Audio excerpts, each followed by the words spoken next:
इन चुनाव में योगी सरकार को आईना दिखाया गया। यूपी के लोगों ने, हमारे हिंदू भाइयों ने और तमाम मुसलमानों ने, हिंदू मुस्लिम सिख ईसाई तमाम यूपी के लोगों ने योगी आदित्यनाथ को आईना दिखा दिया कि देखो, नफरत का चेहरा लेकर तुम कामयाब नहीं हो सकते। योगी आदित्यनाथ और यूपी के जो नेता हैं बीजेपी के, मुसलमानों के खिलाफ जहरीले बयानात की वजह से औंधे मुंह गिरे। जो हमारे यूपी के हिंदू हमारे भाई हैं, उनको ये बात नफरत का खेल खेल खेल कर समझ में आ गई। ये सिर्फ और सिर्फ हिंदू मुसलमान करके हमें नमाज से डराकर, मुसलमानों से डराकर, मुसलमानों को हमें दिखाकर, उनकी मस्जिदों को दिखाकर, मंदिर का टूटने का डर दिखाकर हमसे हमारा हक ही छीन लिया। मेन मुद्दों पर बात नहीं और सारी फर्जी चीज़ों पे, फर्जी डर पर ये चुनाव जीतने की कोशिश कर रहे हैं। रिजल्ट आपके सामने है। इसके बाद ऐसा लग रहा था कि योगी आदित्यनाथ जी के जो सुर हैं वो बदलेंगे। ऐसा लग रहा था कि अब हो सकता है नफरत का खेल खत्म हो जाए। ऐसा लग रहा था कि सबका साथ सबका विकास सच्चा नारा बन जाए। लेकिन मेरे दोस्तों, ईद के इस अवसर पर एक बार फिर से क्लियर कर दिया है योगी जी ने कि ऐसा कुछ नहीं है। मुसलमानों से एक बार फिर से सौतेला रवैया अपनाते हुए नमाज का डर जताया है। दोस्तों, मुसलमानों में एक सीधे सादी बात होती है कि जो शैतान होगा उसे भाई नमाज से बहुत तकलीफ़ होगी। हमारे यहाँ कहते हैं शैतान बहकाता है जब इंसान अच्छा काम करने की कोशिश करता है। आज तक यही होता आ रहा था कि बीजेपी मुसलमानों को दबा रही थी, लेकिन इस बार ऐसा लग रहा था कि हो सकता है कि अब योगी आदित्यनाथ जी की सरकार मुसलमानों के साथ अपना रवैया नरम रखे। मुसलमानों के कुछ गिने चुने त्यौहार होते हैं भाई, इतना होता ही नहीं कुछ हमारे बीच। ईद बकरीद सबसे इम्पोर्टेंट होता है। अब ये बकरीद जो आई है, ऐसे में बकरीद से 2 दिन पहले ही योगी आदित्यनाथ जी ने हाई लेवल की मीटिंग करी। ऐसी मीटिंग जैसे कोई आतंकवादी घटना होने वाली है। और मीटिंग करने के बाद आदेश दिया है शासन प्रशासन को कि बकरीद की नमाज मस्जिद के अंदर ही होनी चाहिए, एक भी नमाजी बाहर नहीं होना चाहिए। और इतना योगी जी को नमाज का डर, इतना नमाज का डर, इतना नमाज का डर कि प्रशासन से सार्वजनिक तौर पर कहलवा दिया गया है तमाम मौलाना लोग से, इमाम से बातचीत करके कि आप भले ही 2 बार नमाज पढ़ाइए, 2 बार, लेकिन मस्जिद से एक भी व्यक्ति बाहर नहीं होना चाहिए। मुसलमानों को दूसरे श्रेणी का नागरिक बनाने की अभी भी योगी जी कोशिश कर रहे हैं। भाजपा अभी भी यही कोशिश कर रही है। सूपड़ा साफ होने के कदम है ये। मैं फिर से बोल रहा हूं, इनको लग रहा था कि हम नफरत का खेल खेल के जीत जाएंगे और नफरत की वजह से ये इनके हार मुंह पर लगी है, लेकिन फिर भी समझ में नहीं आ रहा है मुसलमानों से इतनी नफरत और इतनी खतरनाक नफरत। ज़रा सोच के देखिए। सबसे पहली बात कि जब हमारे हिंदू भाइयों का 85वां त्यौहार आता है, उसमें एक मुसलमान भी ऑब्जेक्शन नहीं करता है। रात भर डीजे बजेगा, 11 बजे के बाद भी डीजे बजेगा, जागरण के नाम पर रात भर शोर होगा, लेकिन मुसलमान को कोई तकलीफ नहीं होता है। मुसलमान ऑब्जेक्शन नहीं करता है, क्योंकि मुसलमान जानता है कि हाँ, आस्था किसे कहते हैं, अपने मज़हब से प्यार करना किसे कहते हैं। और ये हमारा मुल्क एक खूबसूरत गुलदस्ता है, जिस गुलदस्ते में हज़ारों तरह के और हज़ारों रंग के फूल हैं। मिलकर रहना है, यही भारत की खूबसूरती है।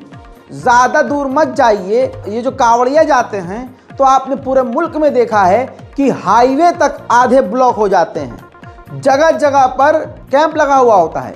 यही योगी आदित्यनाथ जी अपने हाथों से कांवड़ियों पर हेलीकॉप्टर से फूल बरसाते हैं और मुसलमानों को कहते हैं कि मस्जिद से ये बाहर ना आ जाएं। साल में 2 ईद आती है, ईद बकरीद, उसमें भी योगी आदित्यनाथ जी को ये है कि कोई मस्जिद से बाहर ना आ जाए, सड़क पर नमाज ना हो। सड़क पूरे देश की आधी ब्लॉक हो जाएगी कांवड़ियों के लिए, जो हमारे कांवड़िया भाई जाते हैं उनके लिए पूरा ट्रैफिक ब्लॉक होगा, ट्रैफिक डाइवर्ट होगा। यूपी पुलिस और देश की पुलिस ऐसे उनके आगे नतमस्तक रहेगी। योगी आदित्यनाथ जी उन पर फूल फेंकेंगे। यूपी के डीएसपी, एसपी, बड़े बड़े जो प्रशासन है कांवड़ियों की सेवा में लगेंगे। मुसलमान ऑब्जेक्शन नहीं करता है, ना ऑब्जेक्शन हमें करना है, मतलब हमें हमारे अधिकार से है। अगर मस्जिद फुल हो गई है और 4 लोग बाहर 10 मिनट की नमाज पढ़ लिए, किस हिंदू को प्रॉब्लम है? प्रॉब्लम किसी को नहीं है। ये मानसिकता बीजेपी ने बनाई है, ये मानसिकता बीजेपी ने ही बनाई है। अब मेरे दोस्तों यूपी पुलिस का बयान सुन लीजिए कि यूपी पुलिस से क्या कहा है योगी आदित्यनाथ जी ने, सुनिए। इसके अवसर तमाम हमारे मुस्लिम भाई नमाज अदा करते हैं, उसके बाद जैसे वो कुर्बानी अदा करते हैं। इसके संबंध जो निर्देश हैं, जो प्रशासन द्वारा निर्देश दिए गए हैं और कल माननीय मुख्यमंत्री ने बीबीसी के माध्यम से तमाम अधिकारियों को निर्देश दिए हैं, वो 2-3 मुख्य हैं। एक तो ये जो नमाज अदा की जाएगी वो मस्जिद के अंदर ही अदा की जाएगी, किसी भी हालत में मस्जिद से बाहर सड़क पर नमाज अदा नहीं की जाएगी। इस संबंध में तमाम धर्मगुरुओं से हमारी बातचीत हो चुकी है, पीस कमेटी की मीटिंग्स हो चुकी है। उसके लिए तमाम हम लोगों ने अल्टरनेटिव भी सुझाए हैं। यदि कहीं किसी ईदगाह में या मस्जिद में नमाजियों की संख्या ज़्यादा होती है तो वो या तो 2 पालियों में नमाज अदा कर सकते हैं या बगल वाले किसी मस्जिद में नमाज अदा कर सकते हैं।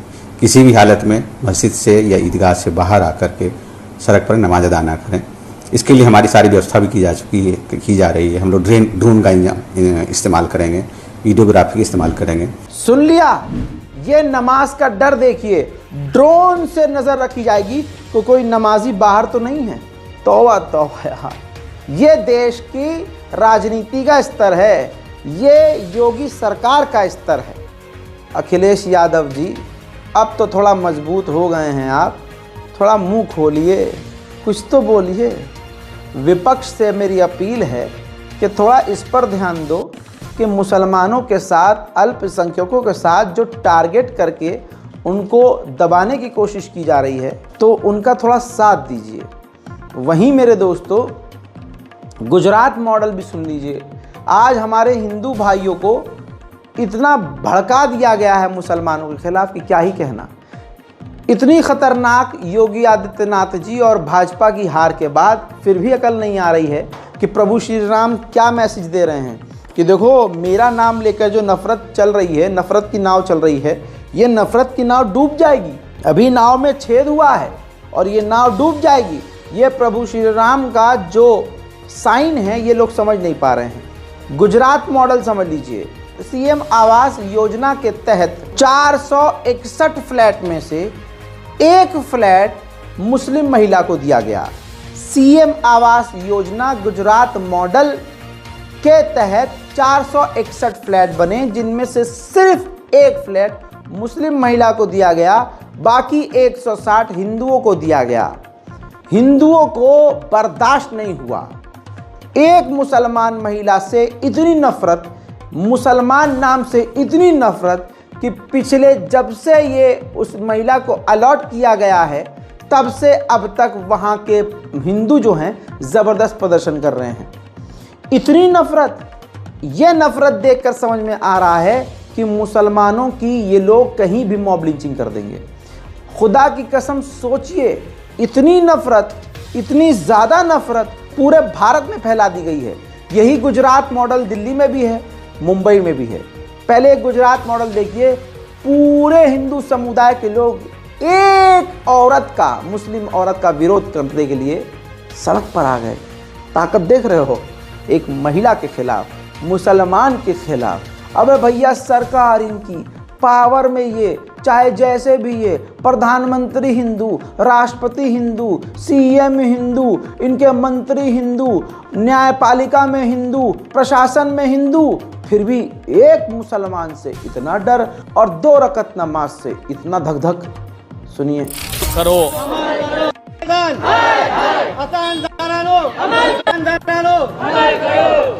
श्री राम, जय श्री राम, जय श्री राम, जय श्री राम, जय श्री राम, जय श्री राम, जय श्री राम, जय श्री राम। તો આપણે અન્ય લાભાર્થીઓ સાથે વાત કરીશું અને જાણીશું તેમનો આ બાબતે શું વિરોધ છે, શું કહેશો.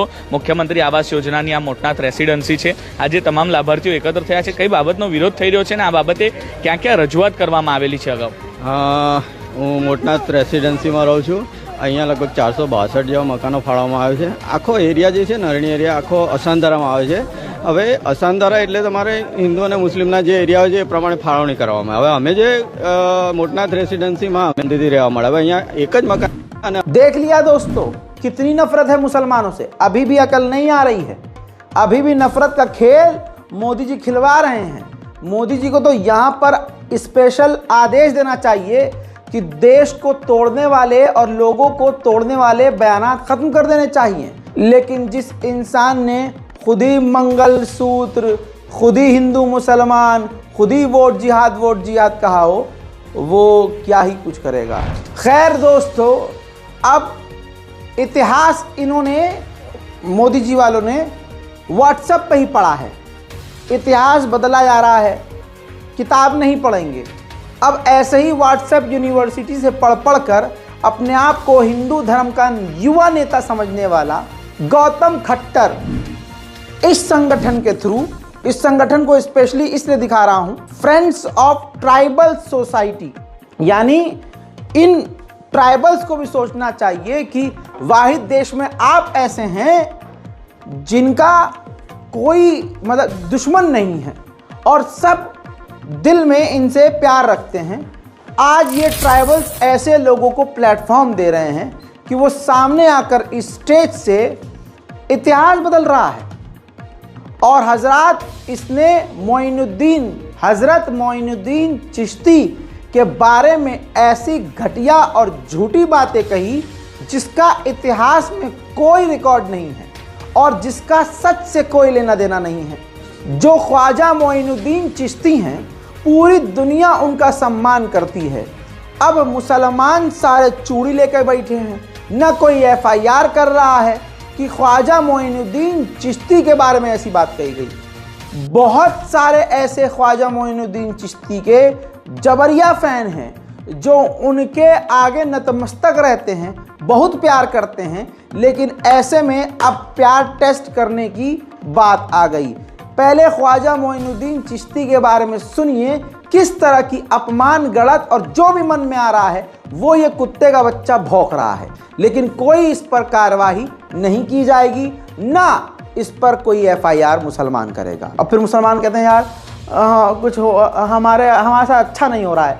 अबे भाई, तुम्हारे ऊपर जुल्म हो रहा है और तुम खुद नहीं बोल रहे हो, तो तुम ये कैसे उम्मीद करोगे कि दूसरा तुम्हारे लिए बोले. सुनो, राजस्थान में मोइनुद्दीन चिश्ती की अजमेर में दरगाह है. 99.9% मोइनुद्दीन चिश्ती की दरगाह पर जाकर के माथा टेक करके अमन और चैन की चादर चढ़ाने वाला यदि कोई है तो वो सनातन धर्मी है. लेकिन कभी भी सनातन धर्मी जानने का प्रयास नहीं करता कि उस मोइनुद्दीन चिश्ती की दरगाह के नीचे जो मुर्दा गड़ा हुआ है मोइनुद्दीन का, आखिर उस मोइनुद्दीन का इतिहास क्या था. आखिर वो मोइनुद्दीन था कौन था. आपके राजस्थान के गौरव पृथ्वीराज चौहान की हत्या कराने वाला था. पृथ्वीराज चौहान के परिवार की बहन और बेटियों की अस्मिता को लूटने वाला था. हमने क्या करा, अपने विनाशक की उपासना स्थली बना करके वहां जाकर के माथा टेकने लगे. हमारे दादू ने कहा कि दादू दुनिया बावरी, कब्रे पूजे ऊत और जिनको कीड़े खा गए उनसे मांगे पूत. हम सनातन धर्मी राम को छोड़ करके, कृष्ण को छोड़ करके, हनुमान को छोड़ करके, भगवती जानकी को छोड़ करके, वेद को छोड़ करके मोइनुद्दीन चिश्ती नाम के लुटेरे बर्बर आतंकवादी की कब्र पर माथा फोड़ रहे हैं. और उन्होंने हमारे पृथ्वीराज चौहान के साथ क्या किया आपको मालूम है क्या? गजनी में ले जा करके पृथ्वीराज चौहान को मारा, उसकी आंखें फोड़ दी, उसको यातनाएं दी, उस पर बर्बरता की, उसके साथ जास्ती करी, उसके शरीर की बोटी बोटी को चिमटे से खींच लिया. और जब पृथ्वीराज चौहान के शरीर में से प्राणांत हो गया, उनका देहावसान हो गया, तो उनके उस मृत शरीर को ले जाकर के एक मस्जिद के बाहर गाड़ दिया. और गाड़ने के बाद उसके ऊपर मिट्टी डाल दी और मिट्टी डाल करके हमारे सम्राट पृथ्वीराज चौहान की उस मिट्टी नुमा कच्ची समाधि के ऊपर एक जूता टेक दिया और बोला मुसलमानों से कि जब भी तुम मस्जिद के अंदर अल्लाह ताला को नमाज अता करने जाना तो इस जूते को इस आकृति पर पीटना और तब अंदर इबादत करने जाना। सोचिए, हमने अपने NG आचार्य और मराठा कॉलेज महाराष्ट्र में, अभी कुछ वक्त पहले मैंने आपको बताया था कि यहाँ मुसलमान लड़कियों से कहा गया कि बुर्का पहन के मत आओ, क्योंकि भाई जिनके घर में वो अपनी बेटियों को, अपनी बहनों को नंगा देख देख कर बड़े हुए और उनको नंगा ही देखने की आदत है, सड़कों पर चलती हुई लड़कियों को गंदी निगाह से देखने की आदत है, ऐसे में मुसलमान लड़की हिजाब करके जा रही हैं, न वो शक्ल पहचान पा रहे हैं, न जिस्म के वो हिस्से देख पा रहे हैं, न उनको मज़ा आ रहा है।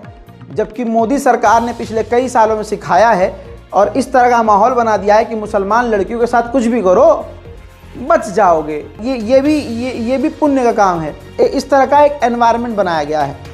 अब उस कॉलेज के प्रशासन के लोग और वहाँ के जो दूसरे लोग हैं वो लड़कियों को हिजाब उतारने को कहने लगे, क्लास में बैठने से मना कर दिया, लेक्चर लेने से इनकार कर दिया कि लेक्चर नहीं ले सकते आप।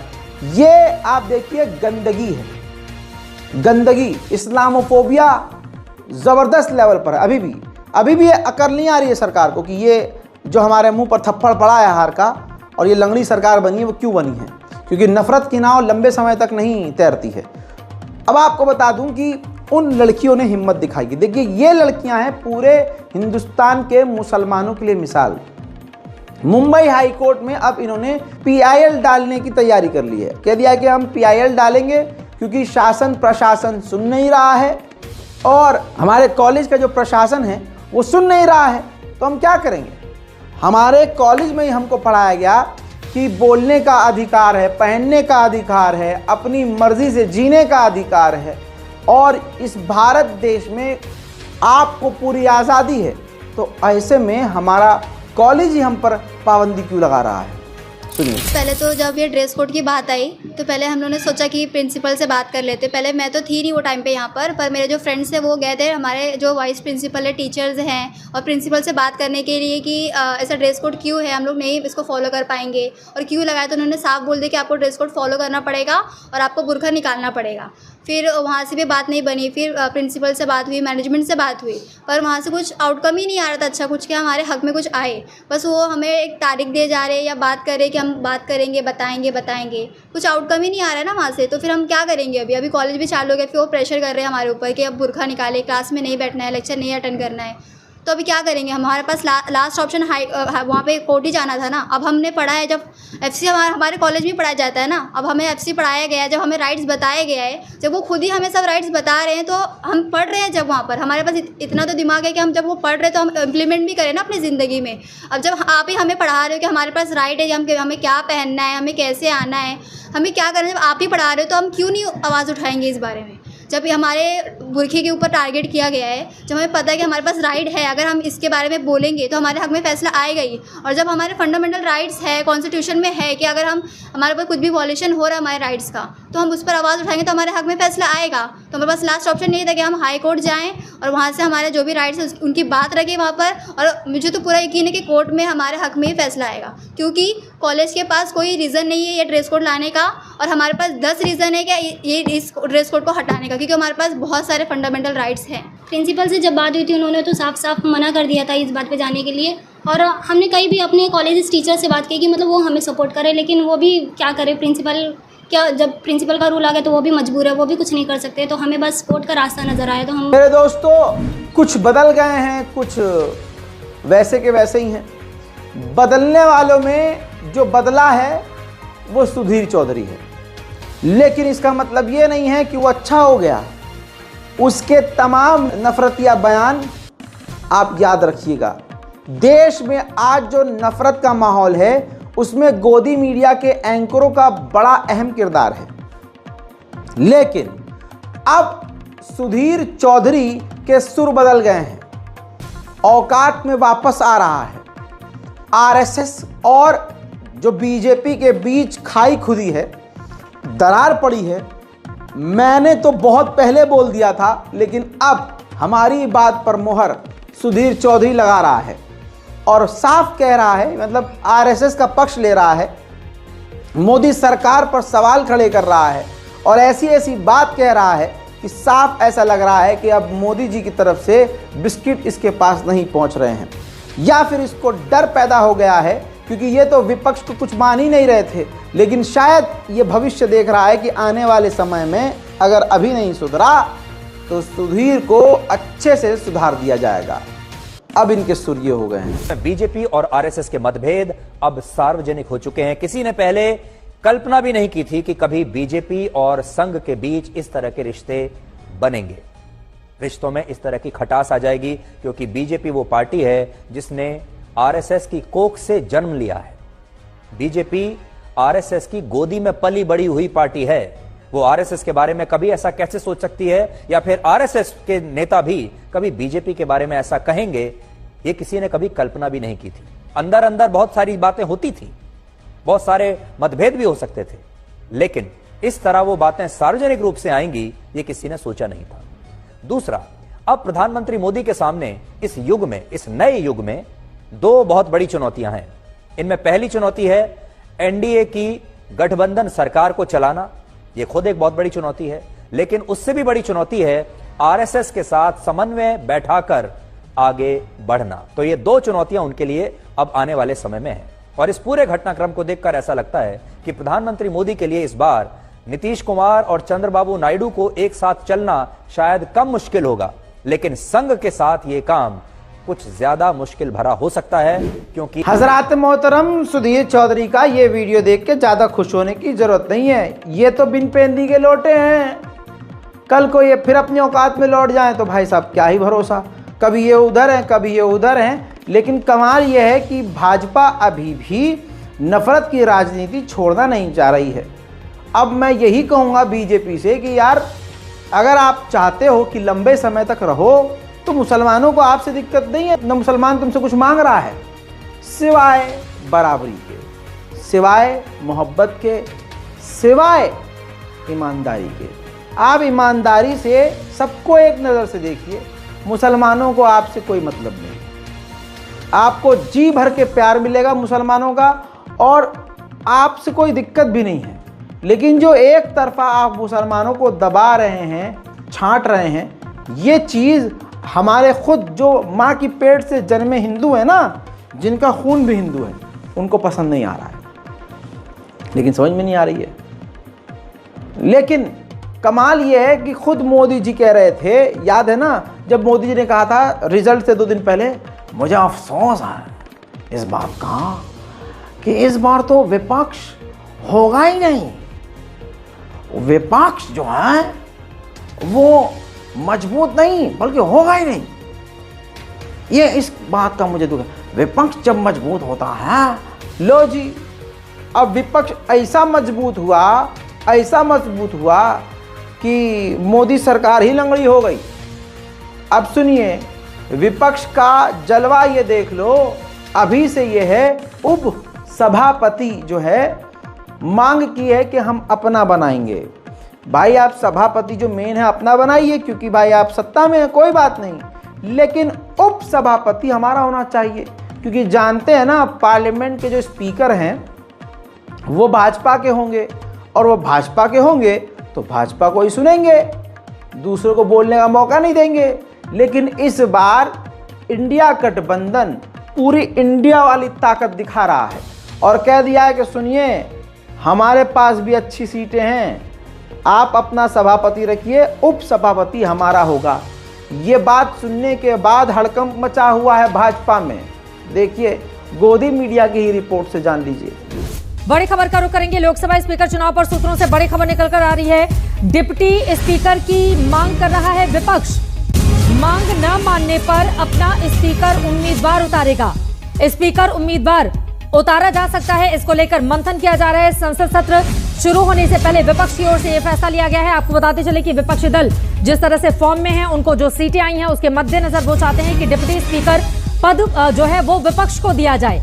और यहां पर स्पीकर का पद भले ही रहे सत्ता पक्ष के पास, लेकिन डिप्टी स्पीकर का पद विपक्ष को दिया जाए। और अगर सरकार ने इनकी मांगे नहीं मानी तो फिर स्पीकर उम्मीदवार उतारेगा, यानी कि यहां पर कड़ी टक्कर दी जाएगी। और उनको उम्मीद इस बात को लेकर है कि उधर एनडीए गठबंधन में जो दूसरे दल हैं हो सकता है इनकी मदद कर दें। इसी वजह से आपसी मंथन किया जा रहा है स्पीकर पद के चुनाव को लेकर। यह बड़ी जानकारी, बड़ी खबर निकलकर सामने आ रही है। और लोकसभा स्पीकर चुनाव पर विपक्ष अपना उम्मीदवार उतार सकता है।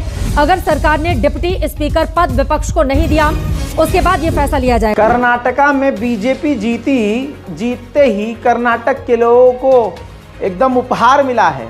3 रुपये जो है वो पेट्रोल महंगा हो गया है और 3 रुपये 20 पैसे डीजल महंगा हो गया है विकास देखिए आप। ही हंस देने रिंकिया के पापा। जी हाँ, रिंकिया के पापा अब दिल्ली पर इल्जाम लगा रहे हैं। आम आदमी पार्टी ने दिल्ली में जो काम किया है आप भी जाकर देखिए, उसके बाद आप कहेंगे कि ही हंस दे रहे रिंकिया के पापा, ये सब क्या बोले जा रहे हैं। आम आदमी पार्टी का विरोध करते हुए कह रहे हैं कि इन्होंने कुछ किया ही नहीं है, आम आदमी पार्टी सिर्फ बहाना बनाना जानती है, न वहाँ साफ पानी है, न बिजली है, न मतलब इस तरह से बयान कर रहे हैं कि मुझे लगने लगा कि दिल्ली की बात नहीं किसी गांव देहात की बात कर रहे हैं। अगर आप इनकी बात से एग्री हैं तो नीचे कमेंट जरूर कीजिएगा। देखिए, आम आदमी पार्टी बहाने बनाना जानती है, वो कभी भी जनता को सुविधा देना जानती ही नहीं। कांग्रेस 15 साल रही है इस दिल्ली में सरकार में और लगभग 10 साल पूरे होने जा रहे हैं आम आदमी पार्टी के। इन्होंने दिल्ली को न तो साफ पानी दिया, न तो पानी दिया, कई इलाकों में जल जमाव से मुक्ति नहीं दी। अब तो बुजुर्गों का पेंशन भी बंद है, दिल्ली के गरीबों का राशन कार्ड भी नहीं बन रहा है, 10 साल में एक नया राशन कार्ड नहीं बना है। आम आदमी पार्टी को बहाने बनाने आता है, इनको जनता का काम करना ही नहीं आता है और न तो नीयत है सीखने की। अब इनका टाइम हो गया है समाप्त। हमें बहुत दुख के साथ कहना पड़ रहा है कि 6 महीना बाद जो चुनाव आ रहा है, अब इनसे वो चाबी ही दिल्ली की जनता छीनकर नरेंद्र मोदी जी को दे देगी, डबल इंजन, जिससे हम 5 साल के अंदर भारतीय जनता पार्टी एनडीए दिल्ली का सारी समस्याओं का निदान करके देगी। हम बहुत दुखी मन से रोज दिल्ली के जनता को पानी के लिए, पेंशन के लिए खून के आंसू रुलाकर जो आम आदमी पार्टी त्राही त्राही मचाए हुए है, अब इसका जवाब दिल्ली की जनता बहुत जल्द इनको हटा कर देगी। महाराष्ट्र के अंदर चुनाव से पहले और अब तक आपने देखा कि कितना इस्लामोफोबिया फैलाया गया। जहर जहर जहर सिर्फ जहर मुसलमानों के खिलाफ। लेकिन एक लंबे समय के बाद हो सकता है ये जो माहौल बना है नफरत की राजनीति से, एकनाथ शिंदे साहब को शायद थोड़ा सा हुआ होगा कि ठीक है यार, अकल आ गई कि नहीं यार, सबको लेके चलना है। तो 10 करोड़ रुपए वक्फ बोर्ड को देने की घोषणा की है एकनाथ शिंदे महाराष्ट्र की सरकार ने। और फ्री में नहीं, वह ऐसे नहीं खेलने के लिए ना दिया, ये इसलिए है कि 2024-25 तक आपको अपने तमाम कामों का, जो आपके काम होते हैं वक्फ बोर्ड के, सबको डिजिटलाइज करना पड़ेगा। इस काम के लिए महाराष्ट्र की सरकार ने पैसा दिया। इस पर इतना भड़क गया जंगली सुअर कि क्या ही बताऊं। गालियां तक बकना शुरू हो चुकी हैं एकनाथ शिंदे को, और एकनाथ शिंदे को तुरंत हिंदू लोग ही निशाने पर लेने लगे हैं। सबसे पहले इसका भौंकना सुनिए, और इसका ये लास्ट वाला बहुत बढ़िया होता है। बिंदास बोल। तू समझा? हाँ। नहीं, तू समझा नहीं। महाराष्ट्र सरकार ने वक्फ बोर्ड को 10 करोड़ रुपए की खैरात क्यों दी? मोदी को हराने के लिए जिन्होंने वोट जिहाद किया, एकनाथ शिंदे जी उनको रिटर्न गिफ्ट क्यों दे रहे हैं? मतलब अफजल खान अगर अब पीठ में खंजर मारेगा तो उसका पेट फाड़ने के बजाय उसको इनाम से नवाजा जाएगा। देना है तो अपने पार्टी के खाते से दीजिए, जिसे कुछ ही समय पहले आपने हिंदुत्व के नाम पर अलग किया था। जिस बोर्ड को रद्द करना चाहिए उसे पैसे देने का हम विरोध करते हैं। मैं जनता को भी कहता हूं, आप भी मेरा साथ दीजिए और बोलिए बिंदास मेरे साथ। देख रहे हैं बिंदास बोल को। मेरे दोस्त आदत नहीं छूटती है, गंदे इंसान को गंदी आदत पड़ जाए तो छूटती ही नहीं है, गंदे इशारे करता रहता है। अब मेरे दोस्तों ईवीएम पर एलन मस्क ने बड़ी बात कही है। एलन मस्क ने कहा कि ईवीएम सिस्टम को ही ख़त्म कर देना चाहिए क्योंकि ईवीएम हैक होने का खतरा रहता है। एनसीपी महाराष्ट्र के जो शरद पवार हैं उन्होंने मोदी का शुक्रिया अदा किया है चुटकी लेते हुए। कहा कि हम शुक्रिया अदा करते हैं मोदी जी का, जहां जहां मोदी जी गए वहां पर हम जीत गए। योगी आदित्यनाथ जी की सरकार का क्या ही कहना, रस्सी जल गई, बल नहीं गए और अकल भी नहीं आ रही है। ये तस्वीर देखिए, कुकरेल नदी प्रोजेक्ट के बहाने, ये गाजा की तस्वीर नहीं है, देखिए पूरा तबाह हुआ इलाका जो आपको नजर आ रहा है। ऐसा नहीं लग रहा है आपको कि ये गाजा या फिलिस्तीन का मंजर है या सीरिया का, ना ना ना, कुकरेल नदी के आसपास जो बसावट बताई जा रही है ये उसके तबाही का मंजर है जिसे बिल्डोज़र से तोड़ा गया है। और मेरे हिंदू भाइयों याद रखिएगा, इसमें सिर्फ मुसलमानों का मकान नहीं है, ज़्यादातर हिंदू भाइयों का मकान है। आज बहुसंख्यक समाज का इंसान मुसलमानों को फंसाने के लिए अपने मंदिर तक में तोड़ फोड़ कर देता है। ये नफरत का लेवल हो गया है। मुजफ्फरनगर में यूपी पुलिस को बड़ी कामयाबी मिली और मैं यूपी पुलिस का दिल से शुक्रिया अदा करता हूँ। दोस्तों, मुजफ्फरनगर में शिव मंदिर के अंदर भगवान शिव जी की मूर्ति को खंडित कर दिया, नुकसान पहुंचा दिया, इलाके में तनाव हो गया। यूपी पुलिस ने मामला संभालते हुए आनन फानन जो है इंक्वायरी करी और जो व्यक्ति गिरफ्तार किया उसका नाम पता है क्या निकला? मनोज। खबर यह है कि मनोज शराब के नशे में था और जाकर अपने भगवान की मूर्ति को तोड़ दिया। देखिए, अवगत कराना है, दिनांक 14/15 की रात में ग्राम पीपल साह से थाना तेतावी पर एक सूचना प्राप्त हुई कि एक व्यक्ति द्वारा जो शराब के नशे में है शिव मंदिर में एक मूर्ति को अपने स्थान से हटाने का प्रयास किया गया है और उसके द्वारा छेड़छाड़ की जा रही है। इस सूचना का तत्काल संज्ञान लेते हुए थाना प्रभारी सहित थाना तेतावी की पुलिस मौके पर पहुंची और उस शरारती व्यक्ति को तत्काल पुलिस द्वारा हिरासत में लिया गया आम लोगों के सहयोग से और इस संबंध में तहरीर प्राप्त करके थाना तेतावी पर सुसंगत धाराओं में अभियोग पंजीकृत कराया गया है। मेरे द्वारा भी घटनास्थल का निरीक्षण कर रात में ही आसपास के लोगों से बातचीत की गई। कानून व्यवस्था की स्थिति सामान्य है और अभियुक्त के विरुद्ध अग्रिम वैधानिक कार्यवाही सुनिश्चित की जा रही है। भैया, हमारे यहाँ भी मुसलमानों में भी एक से बढ़कर एक खचरा है, एक से बढ़कर एक निब्बा। 2 रुपया कमाई नहीं, दिमाग में पढ़ाई नहीं, जिंदगी झंडबा, ससुरा फिर भी घमंडबा। रील्स का सिस्टम क्या आ गया, इंस्टाग्राम का चलाना आ गया, औकात से ज्यादा बोलने लगते हैं। अब इन ससुरों की वजह से पूरे मुसलमान बदनाम होते हैं। अभी तो यही समझा समझा के थक रहा हूं। अबे भाई, तुमने बकरा लिया है, हायाबूसा नहीं ले ली, ऐसे घुमा रहे हैं बकरा जैसे स्कूटी है। मर्सिडीज बेंज ले ली इन्होंने, जी क्लास ले ली इन्होंने। ओ भाई साहब, पूछो मत, गली में चौड़े होकर चले जा रहे हैं, किसी इंसान को इंसान नहीं समझ रहे हैं। अभी हमारी गली में इतने ऊंचे ऊंचे बकरे लेके ऐसे घूम रहे हैं लोग कि पूछो मत, वो ऐसा कि पता नहीं क्या ले आए।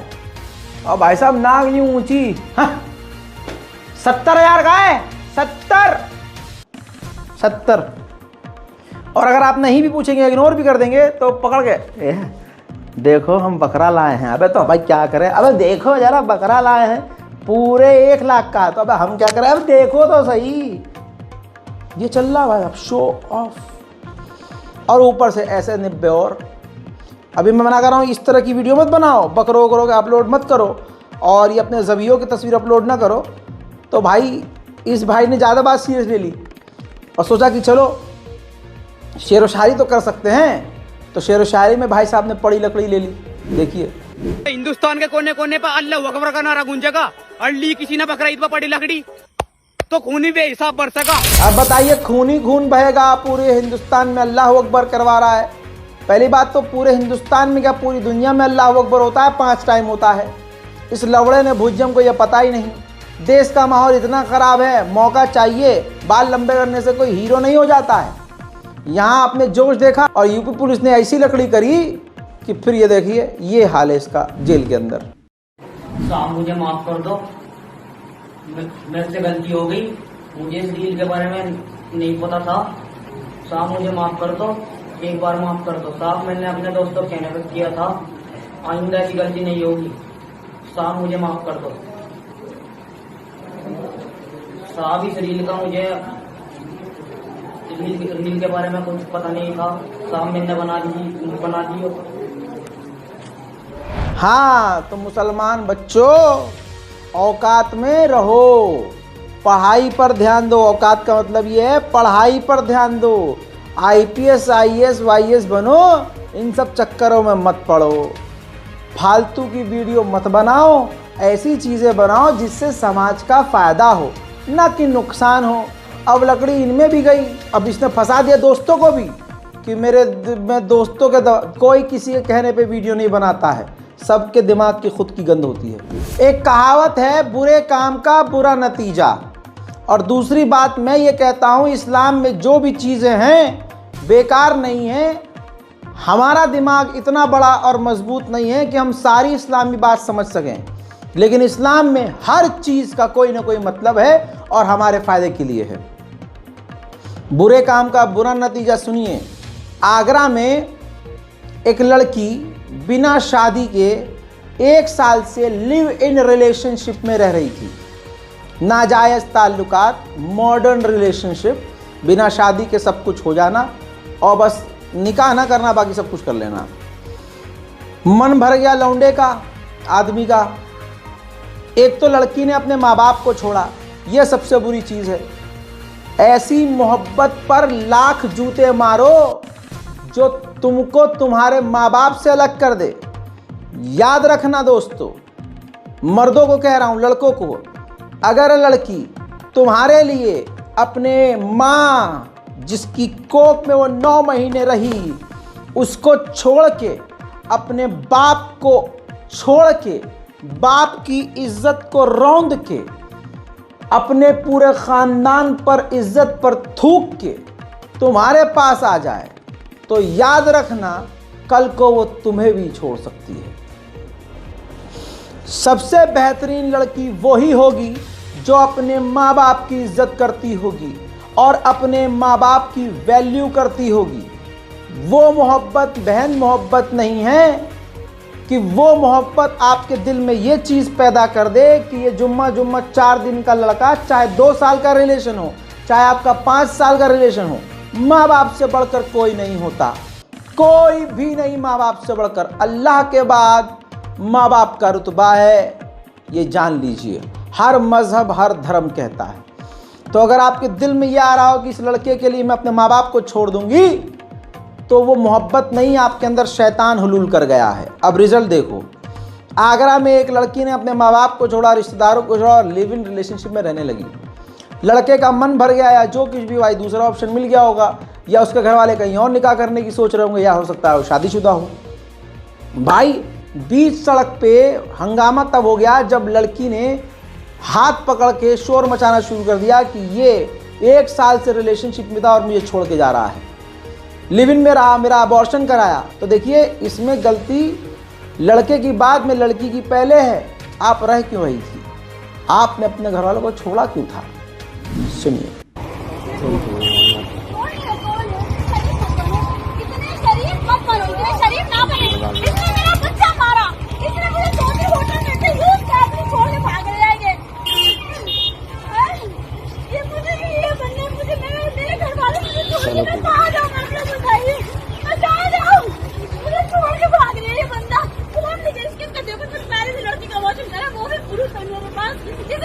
प्यार का मतलब ये भी नहीं होता कि आप अपने आप को नुकसान पहुंचा दो।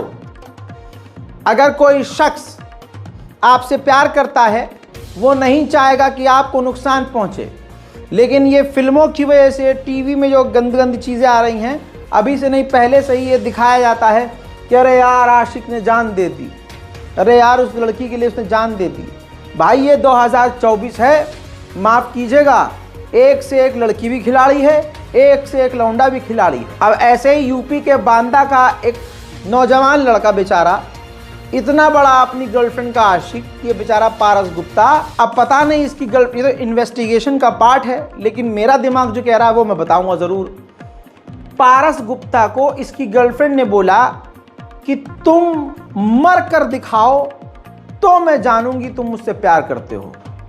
वो तो थी एक नंबर की हर्राफा, ये इतना बड़ा बेवकूफ कि 6 पेज का सुसाइड नोट लिख के फांसी लगा ली, इस कमरा बंद करके मर गया। अब इसकी आत्मा को चाटेगी, वो मान गई होगी कि हाँ प्यार कर लिया, प्यार करता था वो। अब तुम्हारी आत्मा का अचार डालेगी वो। अब तो तुम कब्र में या भस्म हो जाओगे, जलोगे कयामत तक। अब ऐसे प्यार का क्या फायदा दोस्तों, बताइए। तो भाई मेरा दिमाग ये कहता है कि जो इनकी गर्लफ्रेंड रही होंगी उनका कहीं और भी चल रहा होगा। एक तो लड़की के पास ऑप्शन बड़े होते हैं, वहाँ चल रहा होगा। अब ये बेचारा पीछे लगा होगा कि हमसे ब्याह करो, ये करो, वो करो। ये मैं अपना दिमाग बता रहा हूँ, जिस तरह का रवैया है लड़की का इसके साथ, पारस गुप्ता के साथ, तो लड़की का चल रहा होगा कहीं और। तो इसको रास्ते से हटाने की बोल दिया होगा कि भैया तुम मार के दिखाओ तब जानेंगे तुम कितना प्यार करते हो हमसे। हो गया ख़त्म। अब दिक्कत ये है कि बेचारी लड़की ने ये सोचा ही नहीं होगा कि वो सुसाइड नोट में मेरा नाम लिख देगा। खुद की ज़िंदगी बर्बाद, वो तो ख़त्म हो गया। अब लड़की के ऊपर भी केस। तो भाई प्यार जो है सुकून का नाम है, प्यार टेंशन का नाम नहीं है। प्यार में अगर आपको टेंशन, दिक्कत, बेचैनी, बेकरारी हो रही है, बेकरारी वो नहीं जो गाने में बोले, नहीं, जो नींद छिन जा रही है, परेशान हो, टेंशन, ये बुरा ना मान जाए, वो बुरा ना मान जाए, वो इस बात से नाराज़ ना हो जाए, मेरे बाबू ने खाना खाया, तुम नहीं खाओगे तो मैं भी नहीं खाऊंगा, जबकि सुअर ने खुद खा रखा होता है 4 प्लेट बिरयानी और उधर भी खा चुकी होती है वो लौंडिया, लेकिन बस ये निब्बा वाली चीज़ चल रही होती है। नहीं, ऐसा कुछ नहीं होता यार। देखो यार, प्यार का मतलब ये नहीं होता कि अपने आप को नुकसान पहुंचाओ, अपने आप को परेशान कर दो। लौंडिया नहीं मिल रही है या वो लौंडा तुम्हारी मोहब्बत तुमको नहीं मिल रही है तो मर जाओ। अबे माँ बाप के बारे में सोचो, भाई बहन के बारे में सोचो। दुनिया बहुत खूबसूरत है। अपने माँ बाप को टाइम दो, दोस्तों को टाइम दो, अपने आप से पहले प्यार करो। ये कौन सा तो हुआ मर गए। उधर मेरे दोस्तों एक ऑनलाइन चीज़ बड़ी चल रही है। आज हमारे घर की औरतें मोबाइल से ही सब कुछ कर लेती हैं। अब एक ऐप है ब्लिंकिट, जानते होंगे आप। ऐसे बहुत सारी कंपनी हैं जो घर तक डिलीवर करती हैं सारा सामान। ब्लिंकिट से एक महिला ने मैंगो शेक बनाने के लिए आइसक्रीम अमूल की मंगवाई। उसके अंदर पैक आइसक्रीम के अंदर जिंदा कनखजूरा मिल गया भाई। आप कनखजूरा जिंदा। मामला यूपी नोएडा का है। बता दूं, ऑनलाइन जो आप सामान मंगाते हैं, घर की औरतें, महिलाओं से मेरी अपील है, थोड़ा सा देखो, जानो और ख़ुद जाकर लेके आइए तो ज़्यादा बेहतर है। जितना हम ऑनलाइन डिपेंड हो रहे हैं, हमारी ज़िंदगी बर्बाद हो रही है। देखिए। ओह माय गॉड, ये मैंने बच्चों के लिए मैंगो शेक बनाने के लिए ब्लिंकिट से अभी थोड़ी देर पहले ये अमूल का आइसक्रीम मंगाया है। ये अब भी मंगाया है मैंने। ये पूरा बॉक्स ये इस पे ये कनखजूरा मिला है मुझे। ये पूरा जमा पड़ा हुआ है इस पे आइसक्रीम पे। ये सील, अभी ये डब्बा ये है अमूल का। ये है अमूल की लापरवाही। शुक्र है ये बॉक्स मैंने खोला। अगर बच्चे अपने मन से इस बॉक्स को खोल के खा लेते तो बच्चों के साथ बहुत बड़ी अनहोनी हो सकती थी। ये कुछ पता नहीं क्या है, कनखजूरा जैसा ही दिख रहा है। ये पूरा जमा पड़ा हुआ है आइसक्रीम से। ये है अमूल का आइसक्रीम। ये कनखजूरा इसमें निकला है। ये मैंने ब्लैंकेट से अभी सामान मंगाया था मैंगो शेक बनाने के लिए। आइसक्रीम मंगाई थी। ये ब्लैंकेट से सामान मंगाया था मैंने अभी, और इसमें निकला है ये अमूल के ढक्कन पे चिपका हुआ मिला है। ये कल से अब तक इंस्टाग्राम पर हैशटैग भाभी जी ट्रेंड कर रहा था। इसलिए क्योंकि हमारे प्रधानमंत्री मोदी यानी हमारे देश का सरकारी दूल्हा अपनी सो कॉल्ड जो लोगों ने बनाया हुआ है परसेप्शन के मेलोनी जो है हमारी देश की दुल्हन है, इस वीडियो की वजह से, क्योंकि जो मेलोनी है उन्होंने मोदी जी के साथ बड़ा खूबसूरत वीडियो बनाया था। देखिए। Hello from the melody team. चलिए मोदी जी की मोहब्बत के कि आखिरी इस मंजर के बाद आपसे विदा लेना चाहूँगा। अपील फिर वही कि अपने ज़बीहों की तस्वीरें अपलोड ना करें, ना करें, ना करें, ना करें। जय हिंद।